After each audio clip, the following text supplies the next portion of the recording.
యాదాద్రి భువనగిరి జిల్లా బీబీనగర్ మండలం రాయరావుపేట గ్రామంలో అక్రమంగా వెలిసిన టైర్ బర్నింగ్ రీసైక్లింగ్ కంపెనీపై బీజేపీ పార్టీ మాజీ గ్రామశాఖ అధ్యక్షుడు సీనియర్ నాయకులు మెట్టు వినోద్ కుమార్ తీవ్రంగా ధ్వజమెత్తారు.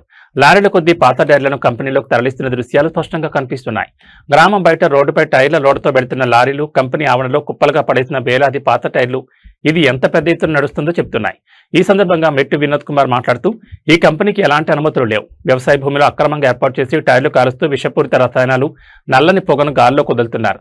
దీనివల్ల భూగర్భ జలాలు పూర్తిగా కలుషితమవుతున్నాయి. రైతుల పంటలు దెబ్బతింటున్నాయి. గ్రామ ప్రజలకు ఊపిరితిత్తుల వ్యాధులు, ఆరోగ్య సమస్యలు వచ్చే ప్రమాదం ఉంది. ఇది రైతులకు, ప్రజలకు తీవ్ర హాని చేసే చర్య అని ఆగ్రహం వ్యక్తం చేశారు. ఈ అక్రమ టైర్ రీసైక్లింగ్ కంపెనీపై ప్రభుత్వ అధికారులు, కాలుష్య నియంత్రణ మండలి అధికారులు వెంటనే చర్య తీసుకుని సీజ్ చేయాలని, లేకపోతే గ్రామ ప్రజలతో కలిసి కంపెనీ ఎదుట భారీ ధర్నా చేపడతామని బీజేపీ సీనియర్ నాయకులు మెట్టు వినోద్ కుమార్ హెచ్చరించారు. ఇంత జరుగుతున్న రాయరావుపేట గ్రామ పంచాయతీ సెక్రటరీ సుస్మిత ఏం చేస్తున్నారని ప్రశ్నించారు. జనావాసాలు, పంట పొలాల మధ్య ఈ టైర్ బర్నింగ్ కంపెనీకి అనుమతులు ఎవరిచ్చారు? పీసీబీ అధికారులు ఏం చేస్తున్నారు? రైతుల ప్రాణాలు, భూగర్భ జలాల కంటే కంపెనీ యజమాని లాభాలే ముఖ్యమా అని బీజేపీ నాయకులు మెట్టు వినోద్ ప్రశ్నించారు.